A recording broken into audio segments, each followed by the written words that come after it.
ગોળીકાંડ પછી સુરત પોલીસ હવે સફાળી જાગી ગઈ છે। સુરતના ફટાકડાની દુકાનોમાં પોલીસે તપાસ શરૂ કરી છે। શહેરની તમામ ફટાકડાની દુકાનોમાં તપાસ હાથ ધરવામાં આવશે। રાંદેરમાં ફટાકડા વિક્રેતાને ત્યાં હવે તપાસનો ધમધમાટ પણ શરૂ કરવામાં આવશે। શહેરની તમામ ફટાકડાની દુકાનો છે તેમાં પણ અત્યારે તપાસ હાથ ધરવામાં આવશે। રાંદેરમાં ફટાકડા વિક્રેતાને ત્યાં અત્યારે તપાસનો ધમધમાટ શરૂ કરાયો છે।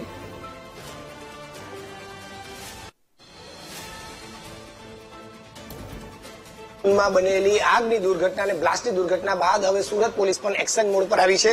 સુરતમાં જે સ્પેશિયલ બ્રાન્ચ જે છે તેમને તમામ જેટલા પણ સુરતમાં ફટાકડાના વિક્રેતાઓ છે અને હોલસેલ વિક્રેતાઓ છે ત્યાં બરોબર રીતે ફટાકડાનું વેચાણ થાય છે તે અંગે તપાસ કરવા માટે આદેશ કરાયા છે, જેને લઈને સુરત પોલીસ અત્યારે દુકાને અને ગોડાઉનમાં ફટાકડાના જઈને હાલ સર્ચ કરી રહી છે, તપાસ કરી રહી છે।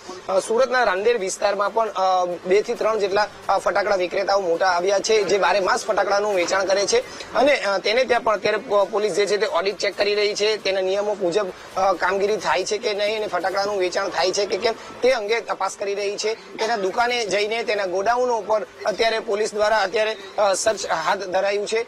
જે રીતે અત્યારે હાલ કામગીરી કરાઈ રહી છે તેને લઈને પોલીસ એક્શનમાં આવી હોય તેવું જોવા મળી રહ્યું છે, કારણ કે જે દિશામાં ઘટના બની છે તેમાં 21 જેટલા કામદારોના મોત થયા છે અને જેમાં એવું પણ જાણવા મળ્યું હતું કે જે રીતની પરમિશન લેવામાં આવી હતી તેની કરતા વધારે જે છે તે કામ થતું હતું અને ગેરકાયદેસર રીતે ત્યાં ફટાકડા પણ બનાવવામાં આવતા હતા। ત્યારે સુરતમાં પણ આવા અનેક જે ગોડાઉનો આવ્યા છે, ફટાકડા વિક્રેતાઓની દુકાન આવી છે, ત્યાં જે મુજબની પરમિશન જે તંત્રએ આપી છે તે મુજબ જ કામગીરી થાય છે કે નહીં તે મુજબની અત્યારે હાલ જે છે તે તપાસ સુરત પોલીસ દ્વારા કરવામાં આવી રહી છે।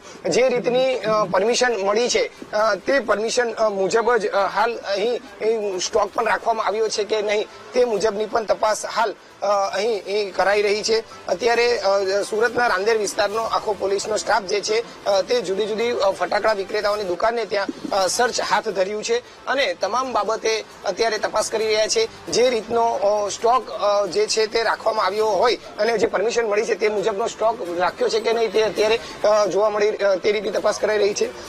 સુરતના જે રાંદેરના પીઆઈ છે તે પણ અત્યારે અહીં છે તે ફોટા વિક્રેતા ત્યાં તપાસ કરી રહ્યા છે, આપણી સાથે જોડાયા છે। સાહેબ, અત્યારે કઈ રીતની તપાસ છે, શા માટે અને કઈ બાબતે કરાઈ રહી છે? આપણા વિસ્તારમાં જે લાયસન્સ હોલ્ડર છે, જે પોઝેશન રાખવાના લાયસન્સ હોલ્ડર છે,